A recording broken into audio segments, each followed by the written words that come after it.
Bienvenidos a un nuevo episodio de Primera Planta, un podcast de la Biblioteca en la Facultad de Economía y Empresa de la Universidad de Zaragoza. Nos encontramos de nuevo en el taller de radio de la universidad.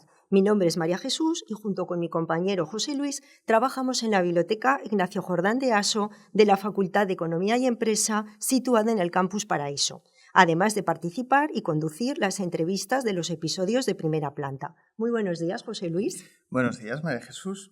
Preparando la presentación, me he puesto a revisar de nuevo los documentos que habíamos usado para preparar el episodio y me he encontrado con este párrafo. A ver. Tampoco me salían muchas cosas y creo que es un buen punto de partida, es un resumen introductorio que he decidido robarlo y usarlo para empezar el episodio.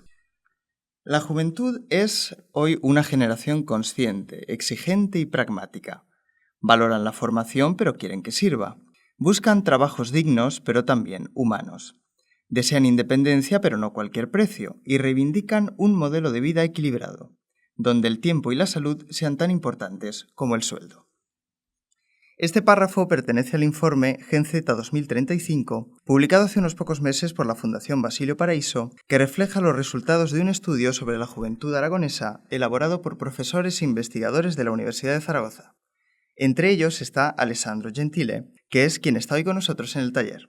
Con él profundizaremos un poquito sobre todo lo que resume este párrafo. Buenos días, Alessandro. Buenos días a todos y todas y gracias por invitarme. Nada, a ti por venir. Como sabes, Alessandro, si has escuchado el podcast, las personas a las que invitamos se presentan ellas mismas para que decidan lo que pueden destacar de su persona. ¿Cómo te presentas, Alessandro? Pues me presento como sociólogo y pues, en concreto como juvenólogo, un neologismo en el que nosotros indicamos desde las ciencias sociales a aquellos que se ocupan en concreto de estudios de juventud, estudios de políticas de juventud y yo más en lo específico de transición a la vida adulta. Y lo hago ya pues desde cuando metí en la Academia Española, que ya justo mañana hacen ya 23 años que estoy fuera de Italia, yendo y viniendo, pero en la unidad de políticas comparadas, donde trabajé de la mano de politólogos y sociólogos del Instituto de Políticas y Bienes Públicos, y luego en la Complutense, en la Carlos III, y finalmente también en la Universidad de Zaragoza, yo siempre me he ocupado de pautas de transición a la vida adulta y conductas de riesgo de jóvenes y de análisis comparado de política de juventud. Y sigo en ello, dando clase en la Facultad de Ciencias Sociales del Trabajo, en el grado de Trabajo Social, en el grado de Relaciones Laborales y Recursos Humanos, además de coordinar el máster de Sociología de las Políticas Públicas y Sociales, aquí siempre en la Universidad de Zaragoza. Para comenzar esta entrevista, ¿nos puedes hablar sobre tus principales líneas de investigación? Sí, bueno, como dije, yo me acerqué a la sociología ya en Italia, de donde soy originario, en la Universidad Sapienza. Y estuve trabajando de la mano de otros profesores que me introdujeron a la sociología del trabajo, a la sociología económica y de las organizaciones. Entonces, fundamentalmente, en mi alma mater estudié y trabajé en lo que eran pautas de inserción, integración laboral, precariedad laboral, nuevas condiciones de trabajo, etc. Y entre los colectivos a los que dediqué ya entonces y ahora también más tiempo y más atención, pues yo siempre había privilegiado la juventud. Entonces, desde Italia hasta luego cuando maduré mi proyecto de tesis de doctorado en la Universidad de Barcelona, yo me quería ocupar de lo que significaba transición a vida adulta como inserción laboral, estabilización ocupacional y también profesión, carrera profesional de jóvenes generaciones, de tarde adolescentes y jóvenes adultos, a un rango de edad, digamos, entre los 16 y los 30 años. ¿Por qué te interesa tanto la juventud como tema de estudio? ¿Qué hizo que te acercaras a este tema? Cuando me acerqué en origen a este tema es porque básicamente, como hacemos muchos en ciencias sociales, estábamos investigando mi misma situación laboral de precariado cognitivo, como se decía, es decir, del precariado en la universidad. Entonces, básicamente participaba también en organizaciones sociales y en movimientos sociales en la universidad que reivindicaban condiciones laborales más equas, más justas para los nuevos egresados de la universidad. Tuvimos muchos contactos con organizaciones de parados organizados. Tuve también mucha afinidad, mucha sinergia con un movimiento que se llamaba Euro Mayday, que básicamente reivindicaba el derecho de los precarios, el derecho a la vida digna de los trabajadores precarios. Y ahí intenté conjugar un poco la investigación social con estos intereses personales y un poco estos compromisos también públicos y, ¿por qué no?, también políticos. Y de esto ha sido un poco la línea que ha dado coherencia también a mis estudios, que era volcar la atención desde la sociología a las condiciones de los jóvenes, entendido jóvenes como aquella generación de nuevos entrantes en el mercado de trabajo, y jóvenes también entendidos como aquellos que viven por antonomasia. El joven vive en toda una serie de crisis en su construcción identitaria, biográfica, de inserción social, etc. Es decir, desde un punto de vista sociológico, una categoría social muy rica. Y también muy, diríamos, cada vez que se analiza, muy hija de su tiempo. Entonces, analizando la juventud es como si analizamos un presente que es hijo del pasado y se proyecta hacia el futuro con muchas incógnitas que nosotros desde la sociología intentamos describir, explicar, interpretar, un poco vislumbrando los futuros que nos vendrán y ver también lo que han dejado la generación de antes. Cuando hablamos de jóvenes en un contexto académico de ciencias sociales, ¿a qué nos referimos? ¿Cuál es el rango de edad?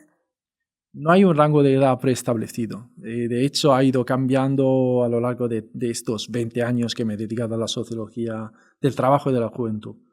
Y de hecho, mi primer grupo de jóvenes de análisis eran adolescentes de 16 años, edad en que se puede insertar en el trabajo una persona en manera legal, y 24. Y la precariedad laboral ha ido ensanchando este rango etario primero hasta los 29 años y luego hasta la actualidad, hasta los 34 años. Paradójicamente hay dos lecturas, uno que la precariedad rejuvenece porque retrasa unas pautas de transición a vida adulta que antes eran normales y coherentes en la medida en que se realizaban antes en el ciclo vital de una persona. Eso por un lado, y luego por otro lado porque la juventud se ha ido caracterizando no solamente con una etapa etaria bien definida, sino también con un modo de vida, un estilo de vida, una forma de también acercarse a la vida.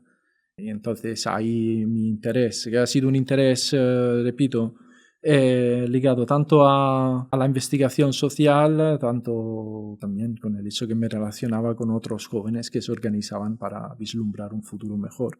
Que esto puede sonar un brindis al sol, pero en aquel entonces no lo era, porque efectivamente era un periodo de paso importante, crucial, el cambio de siglo, un periodo de muchos movimientos sociales también en Italia, de muchas incógnitas sobre el hecho de que era un periodo de bienestar material y económico. Me acuerdo que cuando llegué en España era un país, sigue siéndolo, pero era particularmente generoso en cuanto a becas y en cuanto a situaciones de inserción laboral, aunque había jóvenes mileuristas. Pero me acuerdo que el récord del paro español era en el 2007 no superaba el 8%, entonces era un récord positivo que hacía mucha envidia a Italia, donde seguían arrancando situaciones de precariedad y de paro también entre los jóvenes muy, muy graves. Pero sí, también había unas incógnitas que resolver, que era la inserción en el mercado de la vivienda. Me acuerdo del movimiento V de vivienda, que era del 2006, antes de la crisis del 2008, y me acuerdo también estos otros coetáneos míos en aquel entonces que se movían bajo la etiqueta de mileuristas, que bueno, pues parece anacrónico hablar de ello ahora. Pero vamos, es de donde viene un poco mi interés, que ha ido madurando. He ido haciendo también un seguimiento de la juventud según iban cambiando sus condiciones laborales y sociales, además que culturales. Relacionado un poco con esto que hablamos de quiénes son los jóvenes para la investigación, me has dado una alegría, entre comillas, porque yo entro ahora en la categoría de joven, pero no tan buena noticia porque hablas que es por culpa de la precariedad. Pero bueno, relacionado un poco con esto, todas estas etiquetas que se han ido popularizando estos últimos años, o que yo creo que oímos desde los últimos años, Boomer, Millennial, Generación Z, Generación Alfa, ¿estas etiquetas realmente se utilizan en investigación en ciencias sociales? Y si es así, ¿a qué rangos de edad nos referimos con cada una? ¿Y qué características más o menos comunes tienen estas personas? Esas etiquetas son inventos creativos por parte de mass media. Desde un punto de vista mediático tiene su impacto, y se ha comprobado que tiene su impacto tanto en la opinión pública como en el debate político, pero dejan el tiempo que prueban, que encuentran, hasta que no se avalan con evidencias empíricas que tienen sentido la etiqueta que se quieren referir. Yo he hablado de mileuristas, que fundamentalmente fue una etiqueta que puso una estudiante del grado de periodismo de Barcelona, denunciando un poco su situación, pero vamos, estuvo ahí investigando efectivamente de qué hablamos cuando hablamos de mileuristas, de qué hablamos cuando hablamos de juventud mileuristas, y me di cuenta, inocente de mí, de algo que en sociología ya se había trabajado mucho, que el hecho que la juventud no es un todo.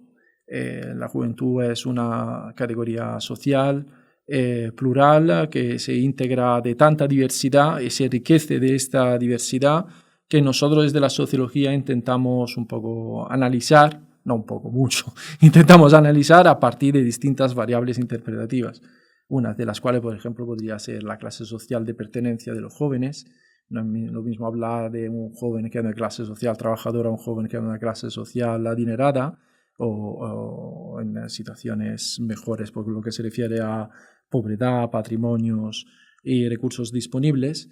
No es lo mismo hablar de una joven o de un joven si nos referimos a un marco binario y heteronormativo en el análisis de la juventud desde la perspectiva de género. No es lo mismo tampoco hablar de jóvenes procedentes de distintos países en su encuentro con jóvenes autóctonos, o más bien de otros jóvenes que pueden ser los de segunda generación, los nacidos aquí pero procedentes de por lo menos uno de los dos progenitores de origen extranjera. Vamos, que la sociología rescata esta complejidad, esta riqueza, y no se deja llevar por las etiquetas fáciles que sesgan. De hecho, es esto que apasiona en el estudio de la juventud, porque es algo que vas descubriendo también como construcción social, sociohistóricamente determinada. Debido a cada juventud es hija de su tiempo, y dentro de la juventud hay muchas variables que analizar. Por ejemplo, aquí en Aragón es muy fértil desde un punto de vista de la línea de investigación, aunque yo no lo he abarcado de manera específica, pero sí que en el estudio que mencionaste hace mucha referencia a eso, la diferencia entre juventud rural y juventud urbana o semiurbana, o más bien en Aragón, la juventud aragonesa que se concentra en Zaragoza, la juventud aragonesa que está más bien desperdigada en este territorio tan vasto y heterogéneo. Entonces, lo bonito de la juventud y lo bonito de estudiar la juventud desde la sociología es exactamente tener el compromiso de reivindicar tanta heterogeneidad, tanta diversidad, y a partir de ahí ver cómo esta diversidad a menudo redunda en desigualdad. Por tus líneas de investigación damos por hecho que te encuentras cómodo entre estudiantes y suponemos que te gusta ser profesor. ¿Qué es lo que más te gusta de dar clase? Pues esta pregunta pensaba que quizás la deberíais hacer a los estudiantes si les gustan estar conmigo. A mí desde luego me gusta estar con ellos. Yo he aprendido a ser profesor y cada día aprendo a ser profesor porque va cambiando también el alumnado que tengo enfrente. Hay un profesor en España, Jorge Benedito de la UNED, un colega amigo que pues charlando de manera informal acabamos llegando a la conclusión que estudiar la juventud rejuvenece, y también relacionándose con los jóvenes rejuveneces, aún siendo también consciente de que a menudo las etiquetas las tenemos nosotros, ya como boomer o como pertenecientes a generaciones que poco se acomodan a lo que son los jóvenes. Y sí, me gusta ser profesor, aunque haya esta distancia objetiva, tanto de estatus como de edad, o por no decir también de generación, pero tengo un defecto que no sé si comparto con muchos otros compañeros, que yo me pongo a disposición de los jóvenes, tengo mucho compromiso con mis alumnos, porque tengo mucho compromiso con la universidad y con el servicio público que ofrecemos, y pues si necesitan, ahí estoy. Si no saben, yo te explico. Si no te atreves, yo te animo. Si por si acaso tiene alguna inquietud, pues la compartimos. Pero si no quieres, si no puedo. Buena información, yo creo, saber eso para los alumnos que escuchen. Desde luego. Porque si no quieres, nosotros no podemos. Y sobre todo en el ámbito de la educación terciaria, nosotros contamos con la vocación, la predisposición, y no digo la cultura del esfuerzo, pero por lo menos la buena voluntad, ¿vale? de aprender. Y yo desde luego no soy aquel profesor que volca conocimiento sobre el alumno. Soy más bien aquel profesor que intenta fomentar chispas en el alumno. Entonces, soy muy provocador, soy muy pirotécnico, sobre todo para despertar la atención, pero si no son chispas que se pueden encender, pues a mí no me pagan para ser bombero, sino para despertar conciencia, no secundar sueños. ¿Estar en contacto con los estudiantes te ayuda en tus investigaciones? ¿De qué forma te ayuda? Sí, me ayuda. Tengo que decir que yo a menudo aprovecho también de los estudiantes para comprobar si alguna de las intuiciones que estamos trabajando son correctas o no, son pertinentes o no, más que correctas. La palabra justa es si son coherentes con lo que queremos investigar. Y no escondo que algunas de las preguntas que yo suelo poner en los guiones de entrevistas, me dedico mucho al cualitativo, pero también en guión o baterías de preguntas para encuestas, pues lo hago antes a mis estudiantes. Entonces yo se lo aviso, voy a utilizar para un pequeño pretest, a ver qué os parecen. Sobre todo estas preguntas, sobre todo para entender, uno, si ellos efectivamente entienden lo que les estoy preguntando. Dos, para entender también si lo que les estoy preguntando es algo al que ellos pueden contestar. Y tres, si lo que estoy preguntando es pertinente con lo que están viviendo o si estoy haciendo preguntas que no tienen nada que ver con sus vivencias. Entonces, también a menudo cuando utilizo palabras o referencias quiero conectar con ellos, porque luego cuando voy a hacer investigación o a hacer la misma pregunta, utilizar las mismas palabras, diría a sus coetáneos, digamos, o personas que comparten más o menos su misma vivencia. Aunque no voy a entrevistar solamente a estudiantes de la universidad o a chicos de 20 años como son mis estudiantes aquí en UNISAR. A menudo me ocupo también de análisis, investigaciones para jóvenes de edades inferiores o superiores. Pero bueno, los primeros que saben los resultados, los éxitos, los fracasos de mis estudios son mis estudiantes. Además porque no solamente aprovecho de su disponibilidad para este pretest que he dicho, sino también son los primeros con que celebro los resultados de mi investigación, sean lo que sean, bonitos o menos bonitos para ellos, y traslado a ellos, en nuestro compromiso también de transferencia de conocimiento, lo que hemos investigado. Porque pues luego saldrá, no solo investigamos, y como investigadores trasladamos a la clase lo que sabemos porque lo hemos investigado. ¿Y qué te dicen cuando les llevas resultados de investigación? ¿Suelen estar conformes? A mí me parece que el resultado más importante es que no quedan indiferentes en lo que le digo. Uh-huh. Y esto no busco su conformidad o no quiero que me digan sí es así o no es así. Pero desde luego yo lo que le quiero trasladar es que cuando hacemos investigación, sobre todo los estudiantes de trabajo social, cuando hacemos investigación tenemos evidencia para luego hacer intervención. No existe intervención social sin investigación previa. Y le quiero también transmitir que en este sentido, haciendo investigación, nosotros no vamos a clase para opinar, no vamos a clase para argumentar. Y ellos tienen que tener también la capacidad crítica y escrupulosa y rigurosa de construir argumentos. No porque no me interesen sus opiniones, pero le digo también que no todas las opiniones son aceptables, si no se fundamentan sobre evidencias y si no tiene que ver también con, no digo con la rigurosidad, sino con el bien hacer de alguien que sabe que no lo sabe todo. Y esto es una aproximación muy socrática, ¿vale? Entonces yo lo poco que sé, lo sé porque lo he investigado y la investigación no es algo ni dogmático ni dado una vez por todas. Pero no me digáis que lo que estoy diciendo lo estoy opinando, porque me gusta o no me gusta lo que estoy diciendo. Tengo aquí datos, estadísticas, discursos que me dan una visión de la realidad que puede ser o probabilística o de todas formas pues fehaciente.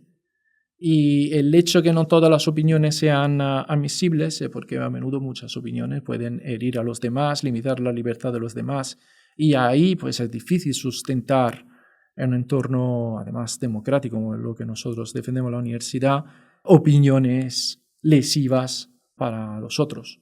De hecho yo la censuro sobre la base de que tú me dices algo que no tiene nada que ver con el respeto de los demás, de la diversidad, de la solidaridad, de la alteridad, etc. Entonces, mis argumentos son fuertes porque intentan también contrarrestar el argumento de la fuerza. O sea, yo privilegio entre los estudiantes la posibilidad de que se conformen un argumentos fuertes y no que caigan en argumentos sencillos y banales y solo por gritar a pensar que tengan razón. Vamos a entrar un poco a hablar de los resultados, por decirlo así, o de los temas que has investigado. Y pensando un poco cuál podía ser la pregunta que introdujera esto, he pensado que una para darle contexto a lo que vamos a hablar sería presentar cómo es hoy el mercado laboral para los jóvenes. ¿Cómo está hoy? ¿Cómo está hoy el mercado laboral para los jóvenes? A ver, si se lo preguntamos a los jóvenes, las perspectivas que ellos tienen de cara al mercado laboral no son positivas. Si lo preguntamos a los empresarios, las perspectivas de insertar a los nuevos ingresados al mercado de trabajo tampoco son positivas. Si le preguntamos a los políticos, según el bando en que nos encontramos, podemos decir que el mercado laboral de hoy en día es mejor de lo que era hace 2 décadas o se está hundiendo en la miseria. Nosotros no reflejamos solamente la realidad del mercado laboral, sino también intentamos reflejar de dónde se mira el mercado laboral, ¿vale? Y esto es una cosa importante para que se entienda la sociología. Hacemos análisis de la realidad, hacemos análisis de cómo la realidad a menudo viene percibida según la posición que cada uno ocupa. Entonces, cuando yo comparto en clase que el mercado laboral español va bien, pues ellos se sorprenden porque tienen una percepción prácticamente distorsionada de cómo va el mercado laboral.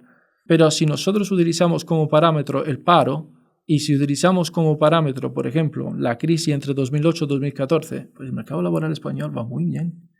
Si hablamos de la precariedad laboral en términos de temporalidad laboral y utilizamos como parámetro de referencias antes o después de la última reforma laboral, la temporalidad laboral ha bajado.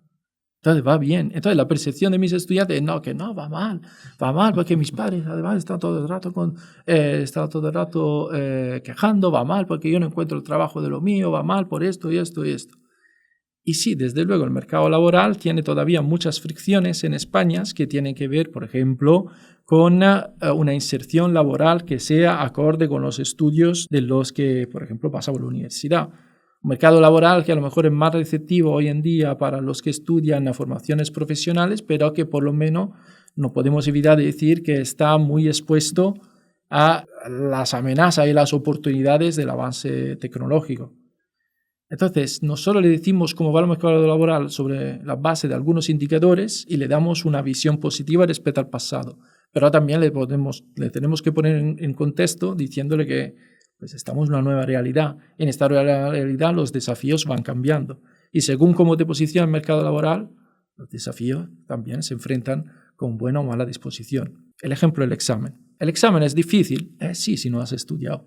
¿El mercado laboral es jodido? Sí, si no das una buena manera, si no te pones con buenas competencias y con buena disposición para, 1, encontrar trabajo, 2, crear el trabajo, ¿vale? También insistimos con la iniciativa emprendedora, o 3, crearte algo que, aunque no te dé la posibilidad de trabajar, te da la posibilidad de vivir de un trabajo y a dedicarte a algo otro. El trabajo más bien como valor instrumental. Esto significa, no estoy trabajando de lo que me gustaría trabajar, pero por lo menos tengo un trabajo que me mantiene y en el tiempo libre me dedico a lo que verdaderamente me gusta. Entonces hay mucho escenario al trabajo. Relacionado un poco con esto último que estamos comentando, ¿no? Lo de no estoy trabajando de lo que yo querría trabajar o no es para lo que me he formado. Yo tengo la sensación, yo digamos viví el final de la adolescencia y mi primera juventud, los años de la crisis, y tengo la sensación de que aquellos años se hablaba mucho, o la gente se quejaba mucho de que nos hemos preparado, hemos estudiado y no estamos consiguiendo ni trabajo de lo nuestro. Te iba a preguntar si era realista hacer aquella promesa de que trabajaríamos de lo que nos preparáramos, pero te voy a preguntar también si es realista hoy. Ya más o menos has contestado un poco, pero bueno, ¿es posible hoy para todo el mundo encontrar un trabajo de lo que se ha formado, por ejemplo? A ver, antes que nada hay que aclarar una cosa que quizás es políticamente correcta, pero tiene que ver con la misma esencia de la universidad. Nosotros como estudio de tercer ciclos no prometemos un trabajo. Nosotros prometemos a los que estudian que hacen algo que les gustan y se preparan en algo que les gustan. Y entran que son unas personas y salen que son personas, incluso puedo decir, mejores personas. ¿Vale? Y mejores personas que pueden encontrar mejores trabajos de lo que hubieran encontrado si no hubieran estudiado. ¿Vale? Entonces, nosotros no prometemos nada a nadie.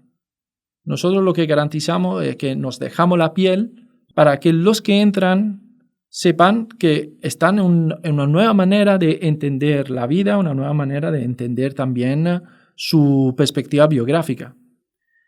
¿Prometemos algo? Pues a lo mejor se lo habrán prometido los padres, pero también ahí hay una falacia, porque los padres no pueden prometer algo que no tiene que ver con la vivencia que han tenido ellos. Los jóvenes que van llegando ahora son la primera generación de jóvenes que proceden de familias de ya no jóvenes que han sido precarios. A ver si lo explico mejor.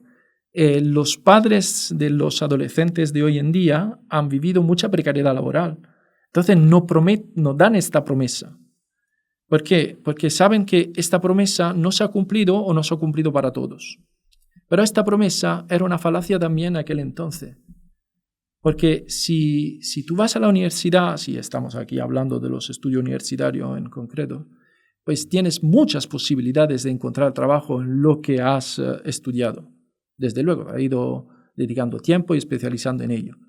Pero cuesta más tiempo, ¿vale? Cuesta más paciencia, cuesta más sacrificios que antes. De hecho, los tiempos de inserción se han ido dilatando y a menudo se puede ir frustrando las expectativas de partida. Pero a la universidad cuando entraste no te prometía ir a trabajar ahí. Te prometía, mira, yo te preparo para. Es como un jugador en un equipo de fútbol. Yo te preparo para que tú puedas ser titular, pero te sientas en el banquillo. Pero cuando entras y lo das todo como si fuera un titular. ¿Quién es el entrenador en esta metáfora que estaba haciendo? Pues en el entorno donde nos encontramos, el entrenador se compone de distintas facetas. El mundo empresarial, el mundo político y también los jóvenes que o trabajan de lo que les gusta trabajar, o esperan trabajar de lo que les gusta trabajar, o trabajan por el mero hecho de sostenerse con el trabajo que hacen, o no trabajan hasta que no encuentran algo que tiene que ver con sus vocaciones de partida o que tiene que ver con sus necesidades de trabajo. Pero la promesa de que estábamos hablando antes era una promesa que tiene sentido si decíamos, mira, si estudias, serás mejor persona. No si estudias, encontrarás trabajo. Aunque sí tenemos evidencia que si estudias, y cuanto más años estudias, y cuantos más títulos tienes que tienen que ver también con un estudio en condiciones y de calidad, tanto más alejas el desempleo, sobre todo el desempleo de larga duración. Tanto más alejas a salarios bajos. Y tantos más alejas de ti aquellas personas que te comen en coco con soluciones que son sencillas, fáciles, de alguna manera también traicioneras. Porque el trabajo cuesta esfuerzo y estudiar cuesta esfuerzo. Y si estás acostumbrado a esforzarte estudiando, ningún esfuerzo te costará mucho el mundo laboral, porque ya has sido entrenado, 1, a equivocarte, 2, a esforzarte, 3, a darlo todo, 4, a tropezar y a levantarte. Y esto es una palestra que no te da, que no es fácil conseguir, que estaba diciendo que a lo mejor antes te daban otros entornos, como por ejemplo la calle, Ahora la calle pues te ofrece bien poco, sobre todo porque se han comido las redes sociales virtuales, pero los jóvenes hacían también una palestra de vida en la calle. Y nosotros un poco aspiramos a ser aquel entorno de no solamente de aprendizaje, de enseñanza, sino de formación de las personas antes que de los trabajadores, y personas críticas. Como consecuencia de todo esto que venimos hablando, los títulos universitarios han perdido esa aura de garantía de empleo. ¿Qué valoración crees que hacen los jóvenes de la universidad? No, los títulos universitarios no han perdido su aura de empleo, pero hay que ver quién son los que apuestan por títulos universitarios de calidad, porque el título no hace el profesional. Entonces, la juventud mejor preparada es una de aquellas etiquetas muy a menudo utilizadas por los periodistas que se fundamenta sobre una evidencia traicionera, porque puede ser titulado, pero no puede ser preparado. Puedes tener el distintivo para, pero luego la verdadera preparación es demostrar que las competencias adquiridas las puedes, uno, poner en práctica y dos, las puedes hacer tuyas. Hacer tuyas también con la pasión de hacer el trabajo que has aprendido en la universidad, o por lo menos de ver la realidad a través del prisma de las cosas aprendidas en la universidad.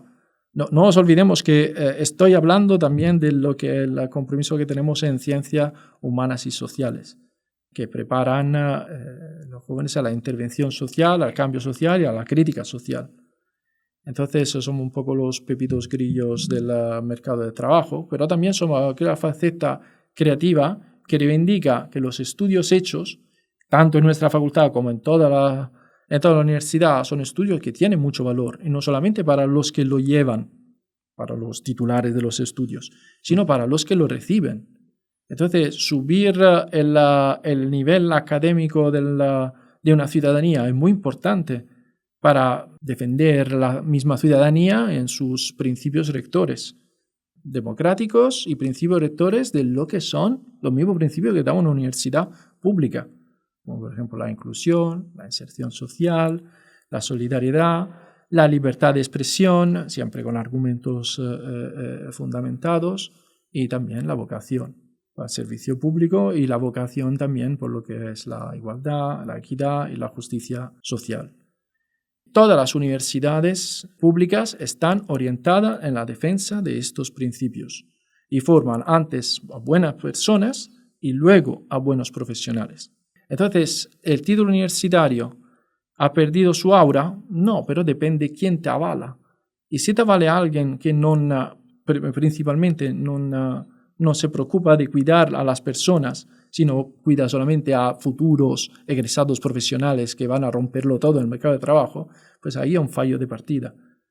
Esos que prometen títulos son los que verdaderamente traicionan a la confianza de los estudiantes y generan aquel fenómeno que también los periodistas han llamado, también nosotros hemos acogido esta frase, titulitis. Eso de ir guardando certificados, que es una cosa perversa, porque vas guardando certificados, pero luego no hay rendición de cuenta de ello. Entonces hay este afán de ir acumulando algo que es una credencial de lo que has hecho, de lo que has aprendido, pero luego no te preocupas de demostrarlo. Bueno, de lo que has aprendido, de lo que aprendiste en una de lo que fecha aprendiste hace 3 años, concreta. ¿cómo me voy a recordar de eso? Pues muy mal. Lo que tienes que recordar, lo que has estudiado es tuyo. Eres lo que has estudiado. Yo creo que este tema de la consideración de la universidad daría para muchísimo, Sí. ¿no? ¿Qué queremos que sea la universidad? ¿Qué papel social tiene que tener la universidad? Pero bueno, quizá habrá otro episodio. Podemos hablar sobre el significado de la universidad. Uno de los grandes problemas de la juventud de hoy día, de la sociedad en general, pero de la juventud en concreto, es la vivienda. Las generaciones más jóvenes tienen muy difícil emanciparse. ¿Qué consecuencias tiene para los jóvenes tener que retrasar tanto su independencia? ¿Cuándo no ha sido la vivienda un problema para los jóvenes que querían emancipar? Yo esta pregunta la haría a todos los que en su momento, que cuando querían salir de casa, se preguntaban, bueno, pues entonces, ¿dónde vamos? Siempre ha sido un problema la vivienda, desde luego ahora es un problema mainstream, es un problema muy fuerte. No tenemos tanto esa sensación. Se dice mucho nuestros padres que fácil lo tuvieron, que se compraron un piso que valía 2 duros, que no sé qué. Sí, sí. O sea, siempre ha sido difícil. Siempre ha sido difícil, desde luego. Ahora bien, la dificultad está ahí, pero la posibilidad, las oportunidades para hacer frente a la dificultad han variado. Entonces, han pasado 2 cosas. Fundamentalmente, entre las grandes cosas que nosotros solemos analizar. La primera, que se ha ligado la vivienda a un concepto de capitalización de una propiedad. Con lo cual, por ejemplo, Italia, igual que España y un poco también Portugal, diría, son aquellos países familistas mediterráneos donde la vivienda se entiende como una inversión para capitalizar el dinero a disposición. ¿Y cómo se capitaliza este dinero a disposición? Con la seguridad de tener un techo que luego, además, el día que no quieras estar ahí, pues de todas formas monetizar, vender, etc. Entonces, la emancipación ha sido siempre ligada a una propiedad. Entonces, la vivienda, para emanciparse, ha sido ligada al hecho de tú te vas de casa cuando compras casa. Irse alquilando, irse con una vivienda de protección oficial, irse con una residencia universitaria, sí, está bien, pero 1, es una pérdida de tiempo, 2, es una pérdida de dinero, 3, es cosa de juventud, ya le pasará. Entonces, dura el tiempo que sea, pero no puede seguir viviendo todo siempre con un alquiler. Peor aún si alquilas con personas desconocidas. Entonces, 1, se ha legado el concepto de vivienda a la propiedad y denigrando también a todas las demás alternativas, y esto es una anomalía en Europa. ¿Por qué una anomalía? Porque los países vecinos han apostado por el hecho de que la vivienda, es un derecho. No se tutela el interés a tener un bien que capitalizar y para emanciparse, sino se ha tutelado el principio a salir de casa. En la edad que sea, yo digo salir de casa con 18 años, 20 años o aquella edad en la que la independencia, entendida como autosuficiencia material y autonomía personal para labrarse un futuro, empieza a ser una necesidad de la persona joven. Y por eso digo entre 18 y 25 años, que es exactamente la corte etaria en la cual nosotros observamos la mayor cantidad de jóvenes emancipados en Francia, en Alemania, incluso en el Reino Unido, aunque ahí está un poco cambiando las cosas, distinta al caso de los países del este. Pero en otros países pues han apostado por el joven que tiene derecho a emanciparse. Y una de las referencias más importantes que yo he tenido también personalmente estudiando ahí es la de la realidad escandinava, donde el joven se emancipa relativamente pronto y se emancipa por ser joven. O sea, incluso la vivienda en algunos casos es un derecho subjetivo. Por el mero hecho de ser estudiante universitario, pues yo me puedo emancipar en una vivienda residencial para la universidad.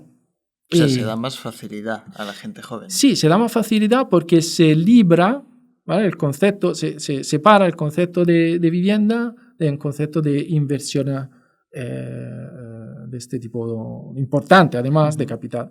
Y la segunda cosa que ha pasado es que esta capitalización se ha hecho cada vez más difícil. ¿Por qué? Porque pongamos el caso que nosotros aceptamos esta concepción familista de que todos queremos un pisito. No como se decía, mofeándose de los de V de vivienda, todos queremos un pisito como lo del Principito. No, todos queremos un pisito donde donde labrar nuestra vida y hacer nuestros planes de presente y de futuro. ¿Vale? Pongamos el caso que sea un requerimiento legítimo y lo avalamos, políticamente lo avalamos.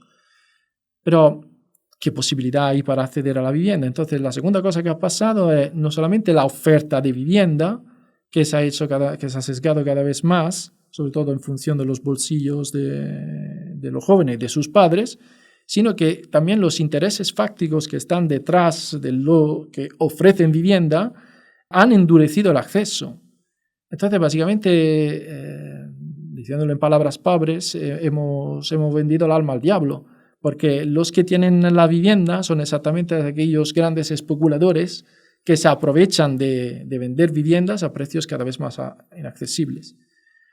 Y sociológicamente, una tercera cosa que habría que añadir es que también el poder adquisitivo de los salarios ha ido creciendo muy por debajo, por ejemplo, de las variaciones de la inflación o muy por debajo de los grandes aumentos de los precios, grande carecimiento de los precios de la vivienda.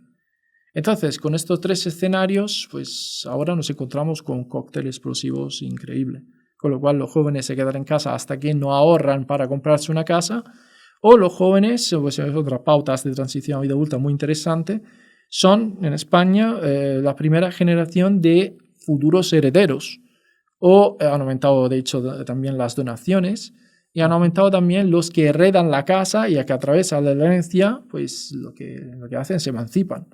Yo cuando estaba estudiando, por ejemplo, jóvenes mileuristas en Barcelona en 2009, había intuido que era una modalidad de emancipación curiosa, pero un marco de solidaridad intergeneracional pues también se estaba dando, que eran padres que se salían de casa, que se iban al pueblo a jubilarse, o que dejaban una de las dos casas de propiedad que habían podido conseguirse en los años 80 al hijo que se emancipaba de manera de semidependencia, porque básicamente la casa estaba costeada y ya cubierta por los padres. Pero ahora que tenemos padres que o son herederos o son hijos, son personas que han pasado mucha precariedad, pues vete tú a saber cuándo sus hijos podrán heredar algo, a no ser que heredarán la casa de los abuelos en esta cadena intergeneracional. El punto es que sí, la vivienda es un problema muy importante, pero nosotros le enseñamos en sociología a mirar a la vivienda también como un derecho, no solamente como un interés económico. Entonces, ahí, como Pepito Grillos, ponemos las dudas para vislumbrar nuevos escenarios de futuro. Te iba a preguntar que qué consecuencias tenía también para la sociedad en conjunto que se retrasara tanto la independencia, pero lo voy a relacionar con la pregunta siguiente, porque has dicho que viste en tus investigaciones de 2009 que había padres que dejaban sus casas para que sus hijos, digamos, pudieran emanciparse en sus propias casas, por así decirlo. Y me he acordado de una entrevista que te hicieron en la radio hace bastantes años, creo que es el año 2013, por la alusión que hay a un trabajo que acabas de sacar. Y dices, y titulan la entrevista de esta manera, que la familia es el ministerio que mejor funciona en este país. Y yo entiendo con eso que las familias ayudan y mantienen al hijo o a la hija que necesita seguir estudiando, o como esto hacen este tipo de acciones para que se puedan emancipar. ¿Ha seguido siendo así eso desde entonces? Sí, se refería a un estudio que había sacado con fundaciones de progreso sobre emancipación juvenil en tiempos de crisis. Ponemos en contexto, estamos hablando de años duros, de depresión económica, ya burbuja inmobiliaria explotada, cifras del paro a máximos históricos, y mucha incertidumbre de cara al futuro. El estudio era del 2012, se publicó en el 2013 y extrapolaron una frase que me salió del alma, que además había rescatado de un congreso de sociología. Parece que aquí, de hecho la frase no era mía en origen, era de mi director de tesis, Luis Moreno Fernández, que también entre dientes se dejó sacar esto, que parece que en España el mejor ministerio, el ministerio que mejor funciona en tiempos de crisis, la que él llamaba the last safety net, o sea, la última red de apoyo son mamá y papá.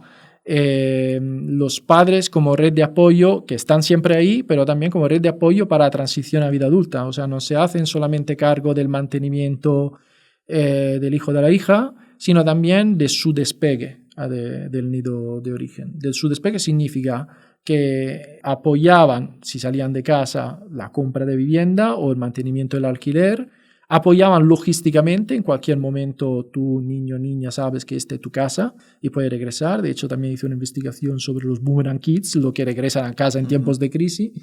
Entonces nosotros estamos siempre aquí, esta siempre será tu casa, nosotros siempre te queremos, haga lo que hagas. Entonces también esta condescendencia y esta empatía que viene ligada también al legamen familiar, que desde luego no ponemos en entredicho desde un punto de vista cultural, pero sí que desde un punto de vista sociológico nos tiene alto el interés, porque vamos a ver cómo hay familias que se pueden permitir transferencias de recursos y apoyos y familias que no. Entonces, este familismo también tiene dos consecuencias negativas. Una es la reproducción de desigualdades adscritas a la familia de partida, No todas las familias pueden contar con mismos patrimonios, con misma disponibilidad económica y con misma también paciencia con los hijos. Y vimos en aquel entonces que los hijos de familia trabajadora son los que antes se emancipaban. Y las mujeres eran las que se emancipaban antes que los hombres, pero sí que se emancipaban a menudo en unas situaciones de pareja, contando con hombres que ya trabajaban. Entonces ahí se reproducía también dependencia de mujeres hacia sus parejas. Y el segundo aspecto complicado, o sea, el primero es esta desigualdad de partida, no todas las familias son iguales, y el segundo aspecto complicado es que se generaba un familismo moral, que es un concepto sociológico reivindicado por Chiara Saraceno, que es una socióloga de la familia italiana, que, bueno, estudiando también unos clásicos, porque procede de estudio clásico de la sociología, ponía el dedo en un aspecto crucial en términos sociológicos y políticos. Cuando la familia resuelve los problemas por puerta adentro, es decir, cuando la familia otorga soluciones privadas a problemas privados, lo privado no se hace público. Entonces los problemas privados no llegan a la esfera pública, con lo cual los decisores políticos no se sienten en la responsabilidad de responder a problemas que resuelven la familia. Y este es un juego perverso, porque permite básicamente, en marco de análisis de políticas sociales, permite a los decisores políticos de avalar esta subsidiariedad. ¿Por qué tenemos que hacernos cargos de esto si de esto se ocuparán los padres? Los progenitores, perdón, no los padres, mamá y papá, siempre están ahí. O, a una mala, los abuelos, que tantas hipotecas avalaron entre el 2008 y 2014. ¿Y esto por qué es perverso? Es porque cuando lo privado no llega a ser público, se fracasa la política. Fracasa la política como proveedor no solamente de respuestas para la ciudadanía, sino también como aquel conjunto de decisores y de analistas de la realidad y de servidores de la ciudadanía que se hacen cargo de los problemas de la ciudadanía. Si el político no vislumbra un problema, ¿por qué debería atenderlo? Ya los padres lo resolverán. Pero no todos los padres están, 1, en la disponibilidad, 2, en la condición y 3, en la voluntad de resolver. Yo nunca le he pedido a mi padre que su pensión le sirviera para pagar a mi emancipación.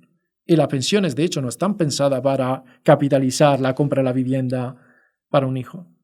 Entonces ahí se están creando cortocircuitos en las familias y también malentendidos en las políticas.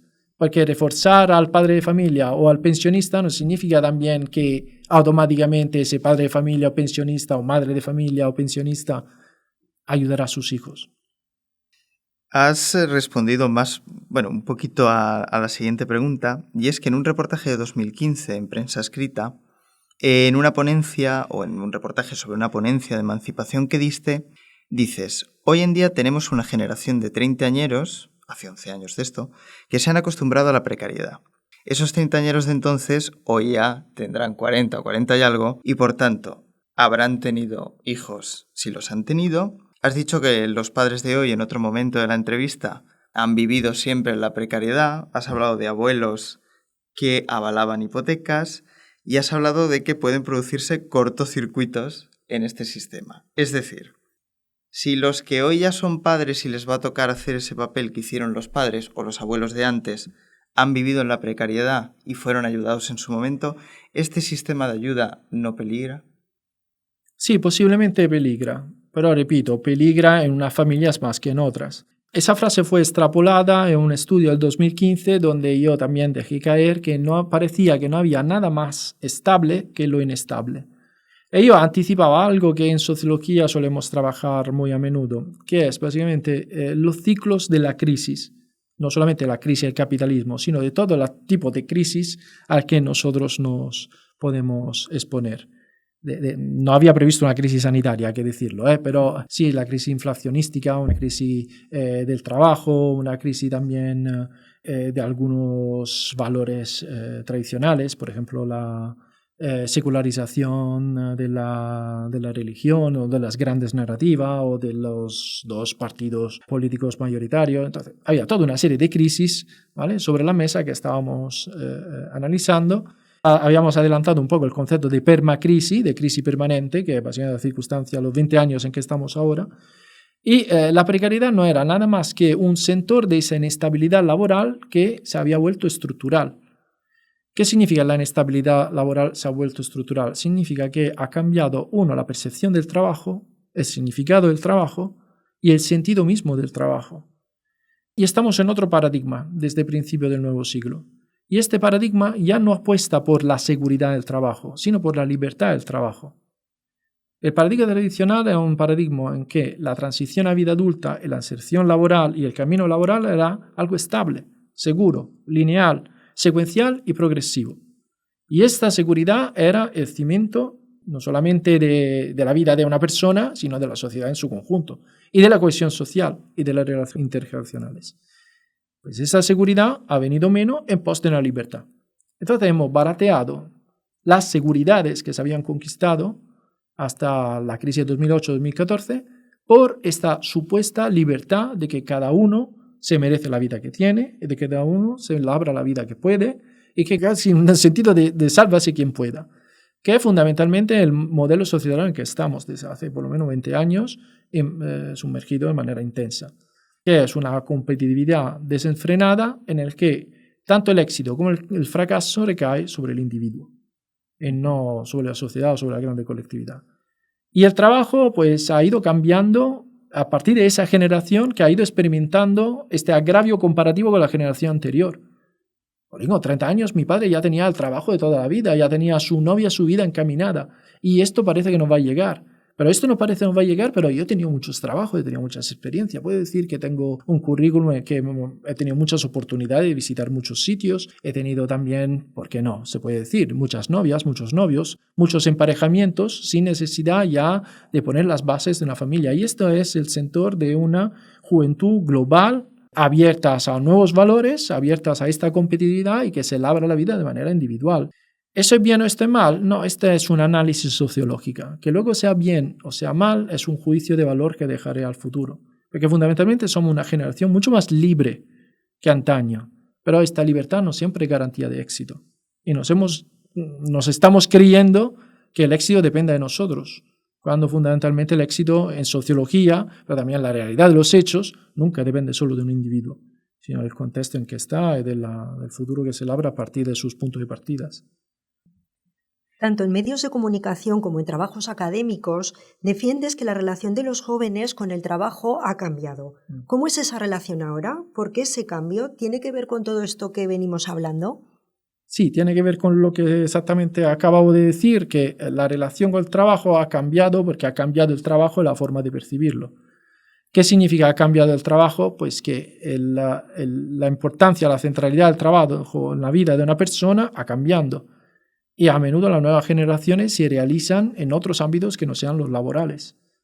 Con el tiempo libre, con los amigos, con los consumos, muchísimo los consumos, y más recientemente en las redes sociales. Entonces el trabajo es aquella loza que a menudo de manera instrumental ellos buscan, posiblemente en la mejor de las circunstancias que tengan sentido, pero que buscan solo para mantenerse de manera que sea posible conciliar también sus intereses.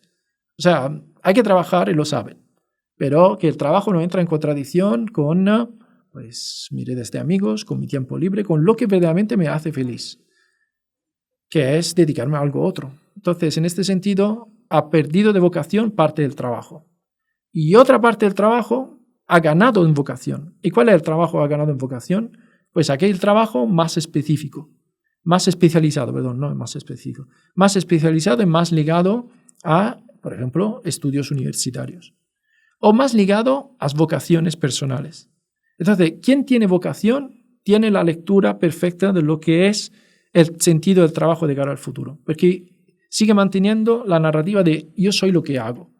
Pero quien no tiene la vocación, pues tiene otra narrativa. Yo no soy lo que hago.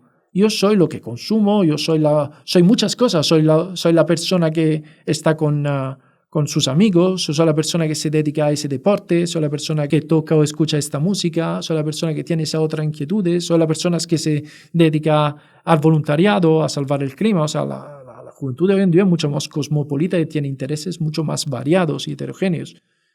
y mucho más limitante a una concepción del trabajo entendida como dedicarse a ello para toda la vida. Esta narrativa se ha roto. No significa que no existe, pero es una narrativa de comodidad que se acepta cada vez más tarde y que se acepta de forma cada vez más residual. Cada vez más tarde, por ejemplo, con este afán hacia el trabajo funcionario. Que la balanza de solicitudes para ser funcionario que van creciendo cada vez más entre los treintañeros, más que entre los veinteañeros. Eso era.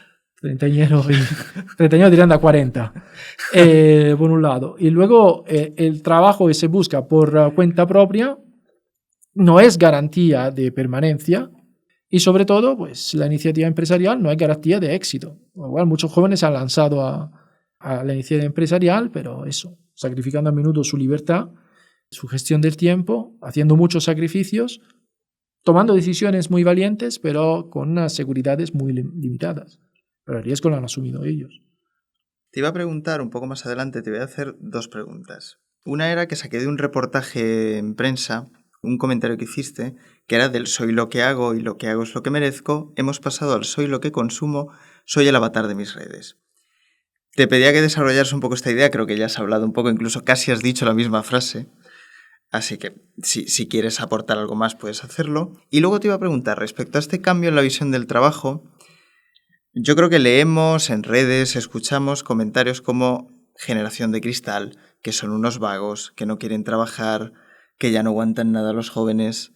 ¿Qué opinas de esos comentarios? Y, sobre todo, ¿qué podemos contestar a quien dice esos comentarios? Son los mismos comentarios que hacía Sócrates en el V siglo antes de Cristo. Cada generación se expone a prejuicios y estereotipos fáciles, simplones y ofensivos a menudo, por parte de generaciones más adultas, más veteranas. El refrán dice, el adulto sabe cómo se hace, pero no tiene tiempo para hacerlo. El joven no sabe cómo se hace, pero tiene tiempo para hacerlo. Entonces, conciliar las dos facetas sigue siendo también, y todavía hoy, fuente de muchas tensiones. ¿Cómo hay que contestar a estas etiquetas? Así como son, etiquetas. Entonces son etiquetas que simplifican una realidad que es compleja y nosotros desde las ciencias humanas y sociales, sobre todo desde la investigación social, no permitimos lecturas simplonas y superficiales de la realidad. Entonces los jóvenes ya de por sí una manera de interlocuir con una generación no correcta, porque estás limitando toda esta heterogeneidad y pluralidad que tantos investigamos.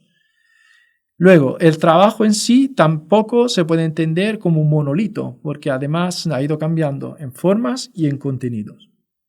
La reacción de algunos jóvenes en construir su propia marca es lo que es, efectivamente, lo he adelantado, es una reacción a ese contexto.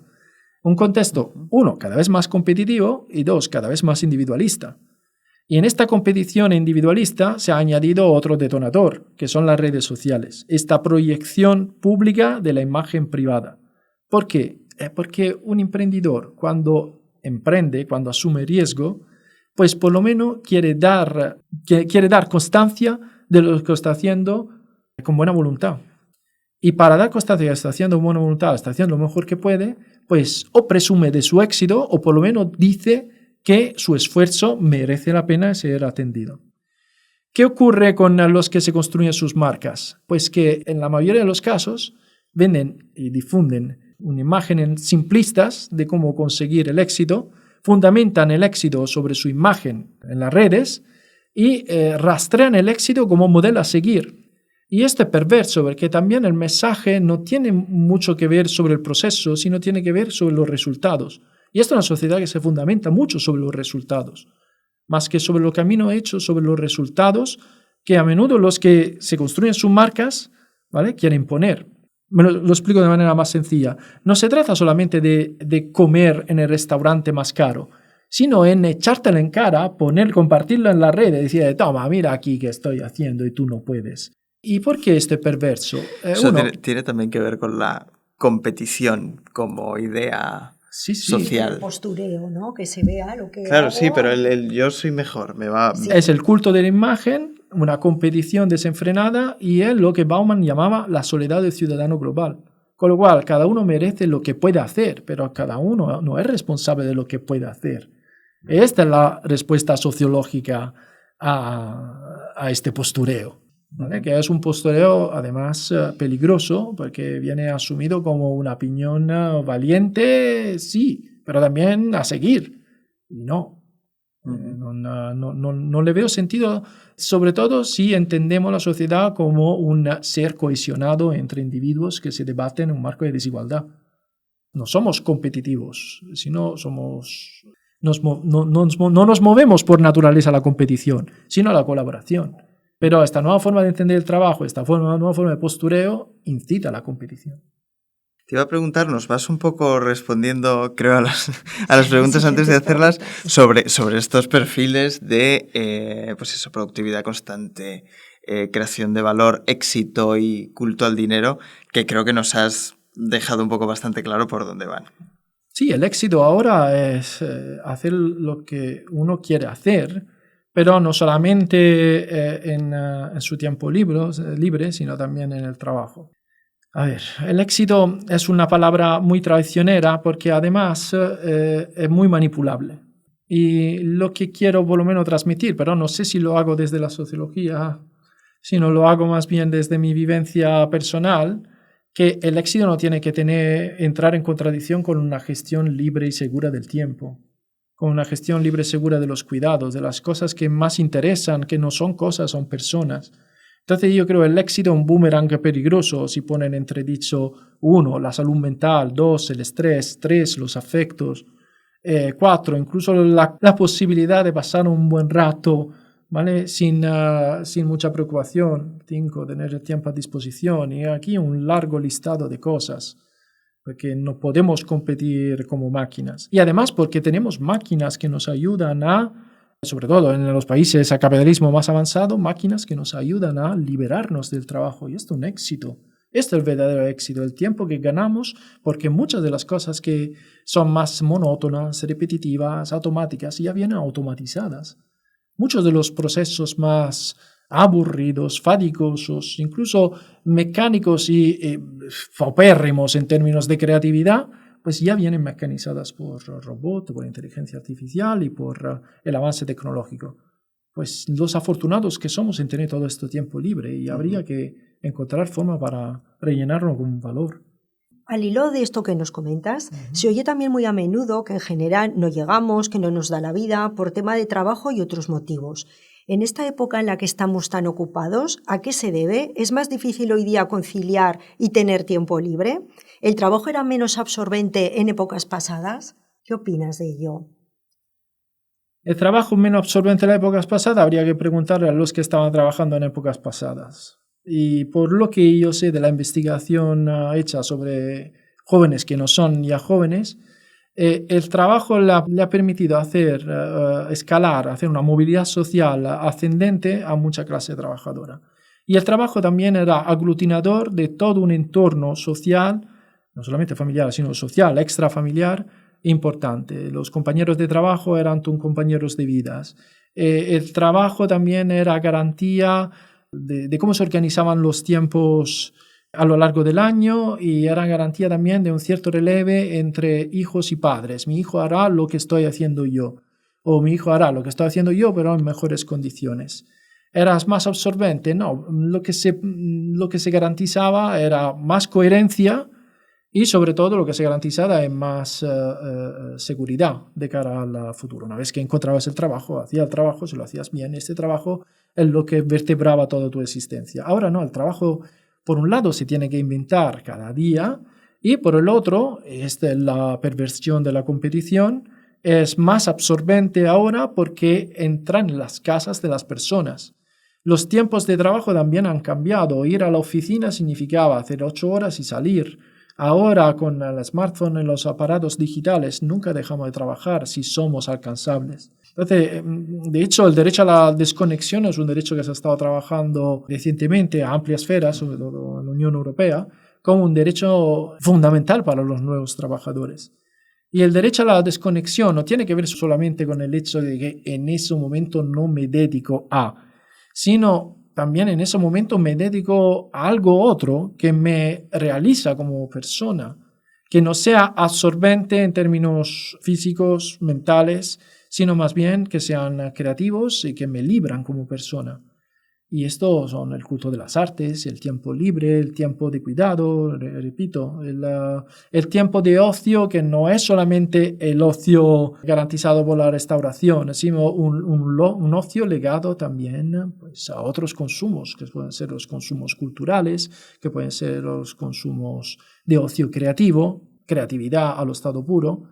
Consumos que a menudo entre los jóvenes veo cada vez más residuales. Eso no significa que los jóvenes no sean creativos, pero que no sean, o que sean cada vez menos, o cada vez limitadamente aficionados a cine o a músicas que no son de hoy en día, o al compromiso con las artes plásticas o otros tipos de artes, pues veo un retroceso de lo que puede ser su manera de entender y disfrutar el tiempo libre.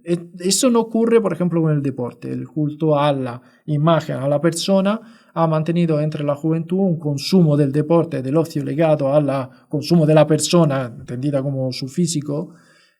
O sea, a mí me gustaría que las personas se dieran cuenta, la juventud se dieran cuenta que el tiempo libre que libra las máquinas no es una amenaza, sino un tiempo que habría que ocupar con algo otro. Y este algo otro es justamente lo que menos enseñamos en las etapas educativas regladas, porque estamos muy dirigidos hacia los resultados y hacia un trabajo cada vez más intensivo.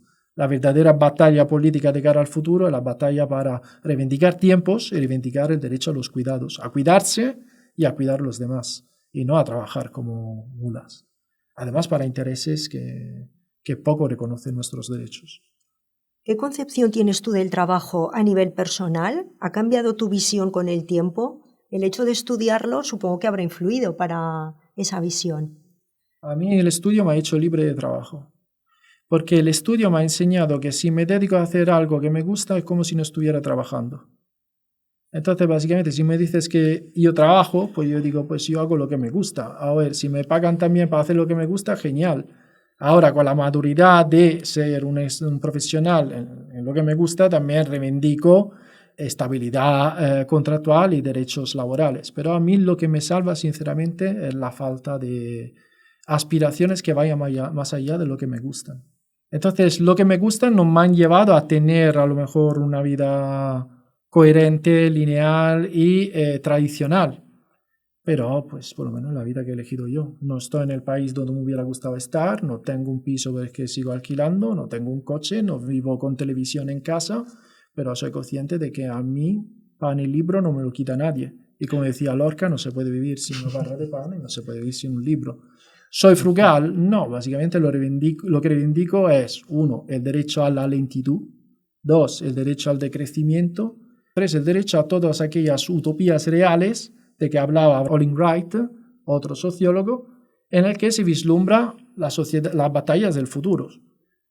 ¿Y cuáles son las batallas del futuro? Son una batalla, una sociedad que paulatinamente se irá librando del trabajo. Cuidado, se seguirá trabajando, pero es un contrasentido trabajar muchas horas. Es un contrasentido dejar la piel en el trabajo. Es un contrasentido incluso anacrónico enfermarse por trabajo. Yo me he visto muy reflejado con eso del pan y el libro. Y no, hay que alimentar el espíritu. Que no haga falta nada más. Y también podríamos hablar el Lorca, larguísimo. Sí. No soy yo. Además, creo que ese es un discurso cuando abren la biblioteca de Fuentevaqueros. Me parece, no lo sé. Que dice no solo... Bueno, no sé. Por si acaso me equivoco. No, pero una frase muy actual y muy utilizada. Bueno, Alessandro, ¿y cómo llevamos todo esto que estamos hablando? Todas estas reivindicaciones, todos estos resultados de los estudios. ¿Cómo los llevamos a la sociedad para que generen cambios reales? Tú has hablado antes de ser una especie de pirotécnico que enciende la chispa de los alumnos. ¿Hace un poco así? Haciéndoles que ellos también... Mira, yo tengo quizás 2 anécdotas, pero que dan un poco la idea de la importancia de la investigación social. Cuando estaba en la unidad de políticas comparadas, me ocupaba, entre mis compromisos de trabajo de tesis sobre jóvenes mileuristas, del análisis de la renta básica de emancipación, y que se estaba aplicando en aquel entonces. Y lo que me llamó extremadamente la atención es que era gente del gabinete del gobierno central de aquel entonces que se iba a leer, no digo se iba a leer, pero que iba a revisar mi trabajo, el trabajo que estábamos haciendo ahí en el Consejo Superior de Investigación Científica. Entonces, esta sensación de, wow, alguien se va a dar cuenta de lo que digo. Pinocho por fin le hace caso a Pepito Grillo. Eso no significa que Pinocho no deje de equivocarse, y está bien equivocarse, pero por lo menos no puede decir que no lo hayamos dicho. Y hay muchas crisis que hemos ido adelantando, la crisis inmobiliaria de 2008, la crisis financiera sucesiva, que ha ido un poco de la mano, luego la crisis del empleo, hemos ido adelantando también la crisis de los partidos de gobierno, hemos ido adelantando también la crisis de las grandes narrativas en políticas, la crisis del empleo como antecedente del nuevo paradigma societario en que estamos. Cuando hacemos investigación nos enteramos de muchas crisis y proponemos muchas evidencias, como aquel entonces la renta básica de emancipación, que pueda servir. Y me pareció increíble, pero a lo mejor pues me pareció increíble porque había alguien que solo leía. Y esta es la frustración, que a menudo la investigación que hacemos no se la lee nadie. La frustración es que a lo mejor este podcast es una chapa añadida, que por cuanto entretenida para nosotros lo que estamos haciendo, pues no sabemos hasta qué punto conseguimos transmitir nuestra pasión y nuestro compromiso con lo que hacemos. Y la sociología reivindica esta complejidad que a menudo incómoda. Y entonces, un poco esta doble sensación, que un poco también dilemática, que nosotros tenemos el lujo de hacer investigación, ¿vale?, con criterio y con rigor, pero también cuya utilidad depende de si hay orejas y ojos y cabezas capaces y preparadas y sensibles para hacernos caso. Entonces, más allá de los intereses que nos vienen, económicos o de prestigio, porque tú te fiarías de un doctor que te obra bien solamente en función del dinero que le das. Yo me fiaría al doctor en cuanto doctor, porque si es doctor, antes que nada, antes de cobrar, y es justo que cobre bien, pero ha hecho el juramento a Hipócrates. E incluso sería capaz de curar de la manera mejor posible su peor enemigo. Y luego el segundo... Había dos, ¿no? Había Que ¿cómo hacíamos para eso? Para que los cambios que nos gustaría ir viendo, para que estos resultados tuvieran algún eco en la sociedad. Ah, sí, la segunda era cuando daba clase en la Complutense, que básicamente yo ahí me di cuenta que fundamentalmente me podía dedicar a ello. Parecía que lo estaba haciendo bien. Utilicé una metáfora. Yo le dije a los estudiantes, mira, vosotros entráis aquí que parecéis botellas vacías. Entonces yo os lleno de gasolina y tenéis que salir de aquí como Molotov. Algunos de mis estudiantes fueron los que crearon la Juventud Sin Futuro, estas pancartas. Y lo veía ahí, entrevistados por la prensa, y veía que repetían algunas de las cosas que yo le había dicho en clase. Casi me sentía responsable de haberle dicho mal o bien, porque no quería armar, o sí lo quería armar, pero quería que ellos llegaran a tomar conciencia de las cosas que le decía en clase, porque básicamente era provocador. Entonces, eso también me llamó mucho la atención, el hecho de que haya trascendencia, pero en lo vivido cotidiano, porque luego a menudo perdemos el rastro de nuestros estudiantes en el mundo laboral. Algunos luego te escriben después de tanto tiempo y te dan las gracias de las clases hechas, y me guardo con mucho orgullo a estos correos y se lo agradezco. Y tengo tantos estos correos. Hombre, eso es una cosa... Sí, está una cosa, su autoestima, y me vale más de cualquier trienio, quinquenio, sexenio y lo que sea. Claro, esos correos no tienen precio. Pero cuando ves reflejado también en su forma de pensar lo que están aprendiendo en clase, o cuando te vienen y te dicen, oye, que he visto un libro, que tú no lo mencionas, pero un libro interesante, digo, jolín, pues entonces es bonito lo que estoy haciendo y además me sirve a mí también, porque crezco a través de vosotros. Y de hecho, sin los estudiantes yo no podría dar clase.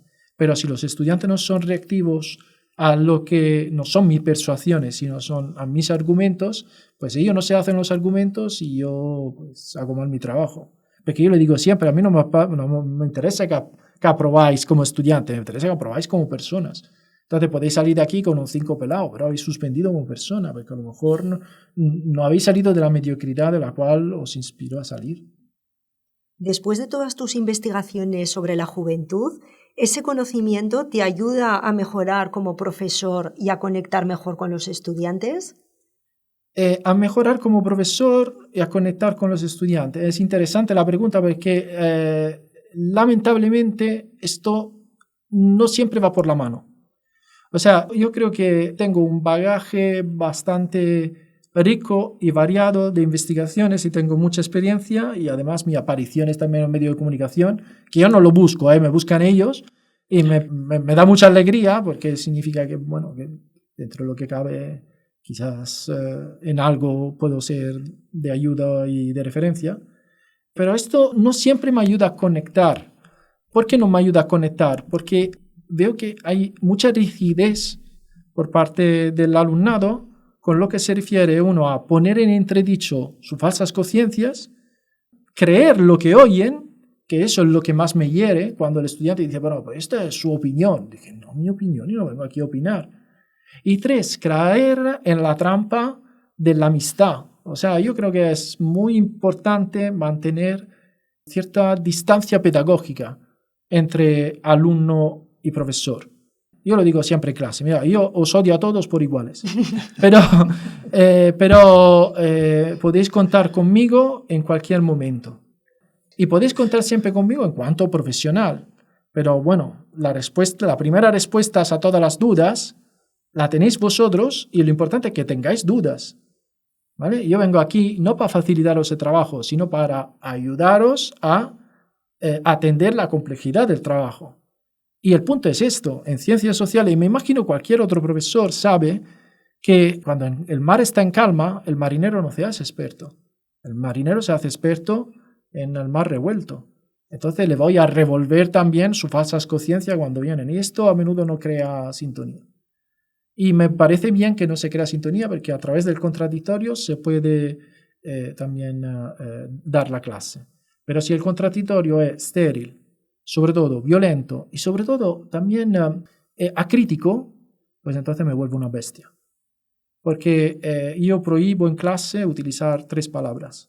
Sencillo, claro y normal.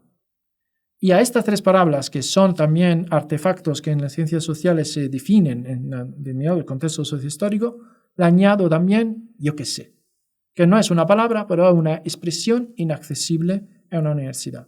Si no lo sabes, aprendes. Y si no tienes posibilidad de aprender lo que sabes, pues busca alternativa para saber más, por lo menos, sobre el tema. ¿Aconsejas a tus estudiantes? ¿Les das alguna clave que creas que les puede ayudar una vez que dejen la universidad? ¿Nos puedes dar algún ejemplo? Todos los días los aconsejo y los aconsejo tanto por lo que se refiere a sus soft skills, competencias débiles, su forma de comportarse, como también a lo que se refiere, una cosa entendible, pero no sé si comparten mis colegas, que es equivocarse. De que en la universidad se aprenden a equivocarse y el verdadero profesional es aquel que reconoce de sus errores y crece de sus errores. Yo le digo siempre el ejemplo de un manual de un quirurgo, de un cirujano. ¿Qué es el manual de un cirujano? Pues es un tocho de libro donde se enseña a cómo no matar a la gente. Entonces los cirujanos han aprendido a que si hago esto, pues pongo en peligro la vida de una persona. Entonces aprendo a no poner en peligro la vida de una persona. ¿Cómo se traslada esto en ciencias sociales? Pues en mirar la realidad siempre con el escrúpulo de tener duda o de avalar aquellas evidencias cuyas fuentes son fiables. Entonces le enseño, le aconsejo a mirar de dónde proceden las informaciones, a buscar las informaciones por su cuenta, a poner entredicho lo que tienen eslogan fáciles, a saber que el sentido común es el menos común de los sentidos y sobre todo, eso es muy importante para mí, a entender que el aprendizaje no se acaba en la clase. Vienes, te sacas tus 4 horas y luego regresa a la vida como si nada. No, estas son 4 horas que tienen que cambiarte algo en el desarrollo del resto del día, el resto de la semana y de cara al futuro, a sabienda que este aprendizaje no va a acabar nunca. Ahora estás en un laboratorio donde estás aprendiendo, estudiando y dándolo todo, pero no dejarás nunca de aprender. Y a lo mejor lo que te estoy diciendo ahora tendrá cabida dentro de tu forma de sentir, de ser y de actuar, pues dentro de 20 años. Pero eso sí significa que algo he dejado, en lo bueno o lo malo. O ese libro algo ha dejado. Y estos son los consejos que le doy. Aprender a equivocarse, no dejar de estudiar y poner siempre en entredicho los que tienen soluciones fáciles, sencillas, os están timando. Los que dicen que todo está claro, no está claro. Si para ti está claro, para mí no está claro, explícamelo. Lo que es sencillo es algo que pueden hacer todos. Lo sencillo lo sabe hacer todo, cualquier persona. Y vosotros sois cualquier persona, sois estudiantes de la universidad. Para finalizar esta entrevista, queremos hacer referencia de nuevo al informe Gen Z 2035, Futuro en Construcción, Retrato de la Juventud Aragonesa, del que eres coautor. En uno de sus apartados, cito textualmente, dice así: casi la mitad de los jóvenes aragoneses encuestados, un 49%, se reconoce esperanzado, mientras que un 36% se declara expectante y un 14% abiertamente desencantados. De acuerdo con ello, la población joven aragonesa tiene más esperanza en el futuro que desesperanza. Es más optimista que pesimista. ¿Coincides en que hay motivos para la esperanza? ¿Cuáles son?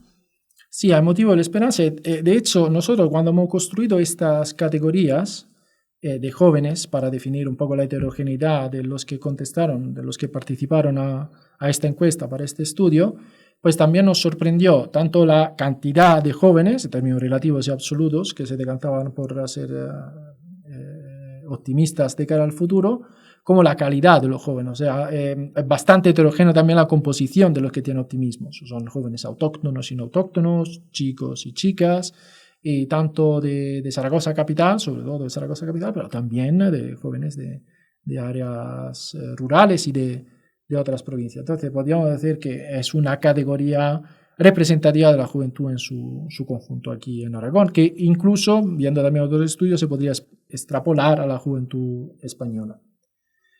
Pero ahí tengo que dar una mala noticia. Yo no creo en la palabra esperanza, pero eso no es un juicio en cuanto investigador o en cuanto sociólogo, es un juicio personal. Yo creo que la palabra esperanza es una palabra traicionera.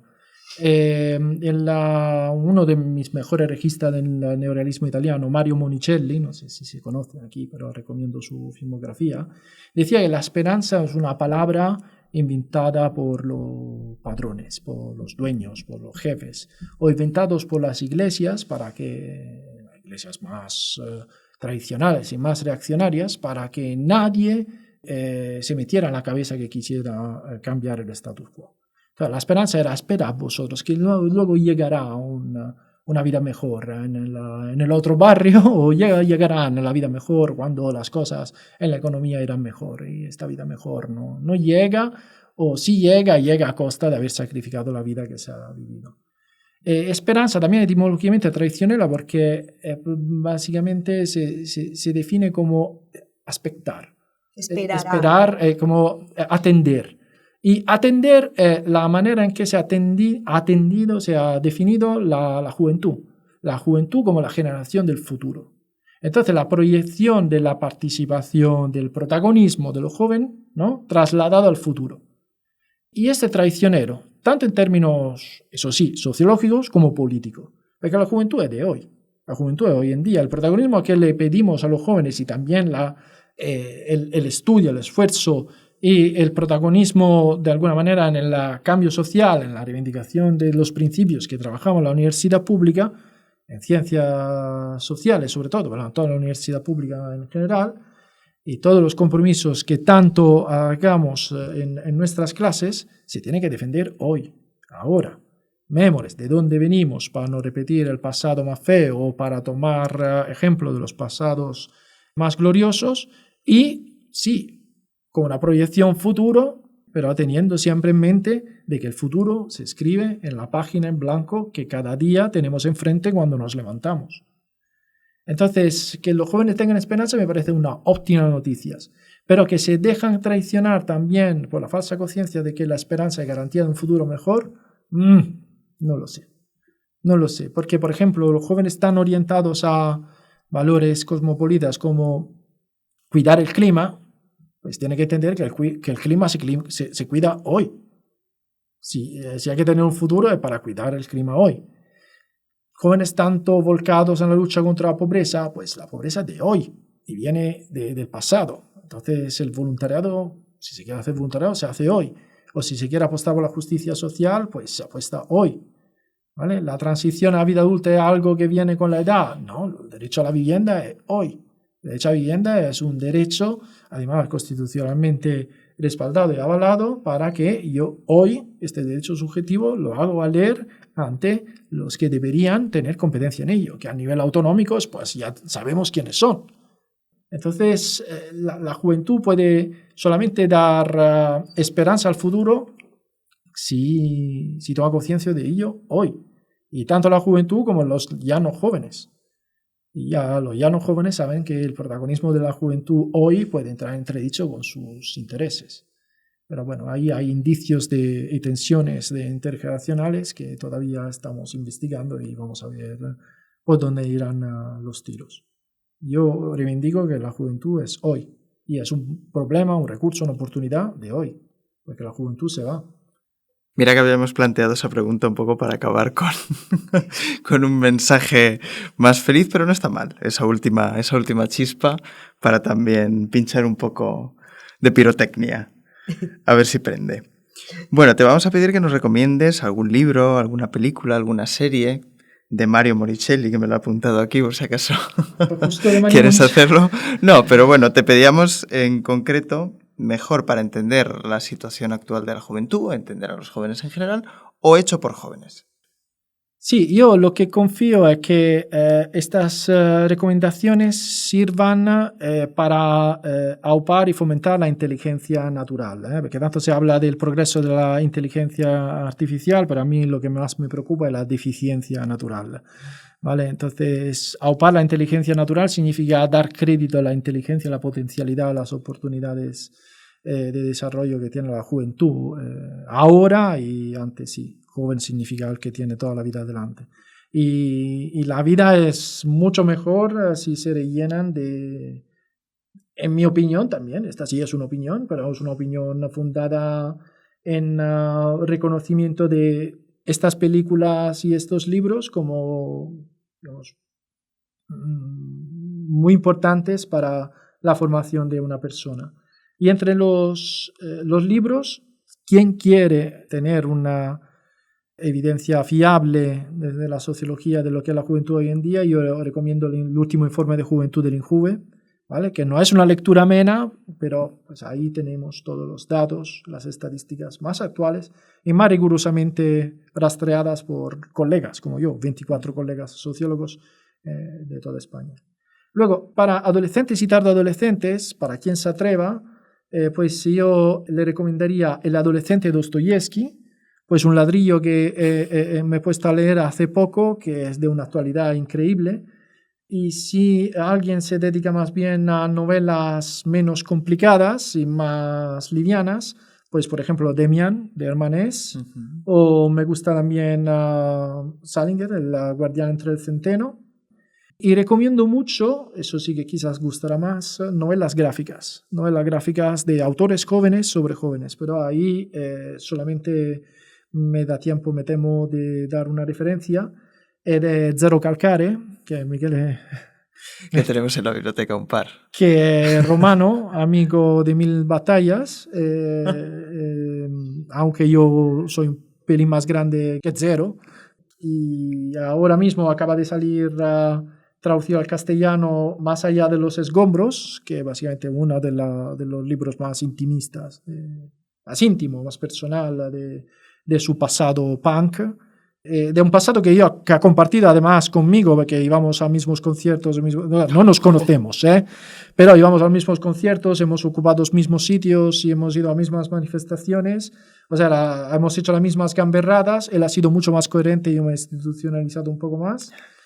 Pero no, es la gráfica muy, muy, muy recomendable, aunque lo siento, en romano, porque él es de Roma, como yo, bueno, él es toscano, pero vive en Roma como yo, es mucho más efectivo que en castellano, pero bueno, lo leéis en castellano.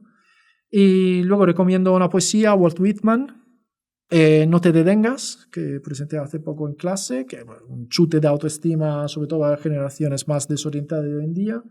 En Netflix, otra vez, Zero Calcare, Cortar por la línea de puntos, pues básicamente transición a vida ultra dura y pura, con un final a sorpresa que sacará lágrimas, pero las lágrimas hacen bien si luego, porque las cicatrices crecen contigo una vez que están emarginadas y te ayudan a entender mejor la realidad.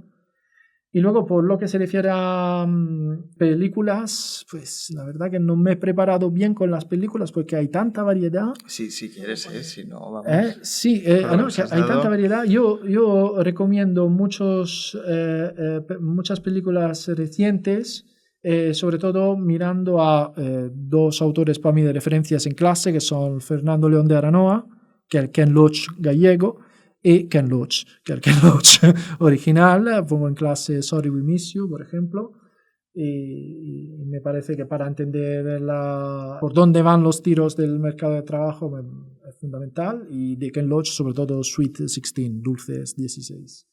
Y luego le pido a los estudiantes que miren, ¿vale? Que escuchen música y miren los cantantes de hoy en día, pero que tengan la valentía de compararles con los años 70 y con los gritos generacionales de los Who, de Bob Dylan, de Rolling Stones. O sea, que de ahí viene todo, ¿vale? Luego, si queréis, incluso podéis ir más allá con los 80 de la movida o con los 80 de Bill Jean, de Michael Jackson. Pero no puedo ir a clase y os quedáis a cuadros si os digo que la respuesta está en el viento, es decir, de quién coño la dijo, ¿vale? Cuando quien la dijo es un premio Nobel por la literatura. Y luego en España yo reivindico también el placer de escuchar un poco de rocksteady ska, que qua lo tenéis muy olvidado, dos Doctors Calypso en Barcelona, Scalariac en Navarra, pero también hay muchas realidades modernas. Y también, por favor, un homenaje a Extremoduro, que siempre son textos de sociología hechos canciones que echamos tanto en falta, sobre todo en los periodos más feos. Por último, Nuccio Ordine, quería señalar Nuccio Ordine, un filósofo italiano, la utilidad de lo inútil. Bueno, las novelas gráficas de Chero Calcare las tenemos en la biblioteca. Creo que la última que has nombrado las tenemos, porque además hemos abierto un centro de interés de lecturas de ocio y tendremos no llegamos a 20, yo creo todavía. Sí, pero ahí están, empezar. Ahí tenemos 2. Así que es que creo que el título que has dicho es que es el último que hemos. Si me permitís, lo estamos haciendo también en la Facultad de Ciencias Sociales, donde quiero tener un proyecto de innovación decente sobre la novela gráfica en la docencia. Ya estoy utilizando novela gráfica en mi docencia. Y también tenemos una de las mejores hemerotecas en Aragón, si me permitís, en documentales y películas, tanto en la Facultad de Economía y Empresa como en la Facultad de Ciencias Sociales del Trabajo, de películas sobre temas sociales. Son DVD, vale, sí, suena un poco a boomer, pero bueno, pues este es el recurso que tenemos y lo rescatamos. Eso es lo divertido. Eso es lo divertido, y además le digo siempre a los compañeros, pues ¿por qué no hacéis como nosotros? Os tomáis un aula aquí, os ponéis a ver la peli todos juntos, o si no vais a casa de alguien, la ocupáis, palomitas, litronas y ver películas juntos. Eso es muy buen plan. Sí. Absolutamente muy buen plan, y yo lo sigo haciendo, pero ya con personas que tienen pelo blanco. Bueno, pues Alessandro, pues hasta aquí la entrevista de charla que hemos tenido, que yo la he disfrutado bastante, me he visto reflejado en muchos aspectos, incluso en muchas de las recomendaciones, así que nada, estupendo, y gracias por tomarte en serio, venir a hablar con nosotros y en considerarnos un canal válido. Y por esa implicación con la juventud, y gracias por compartir tu tiempo con nosotros.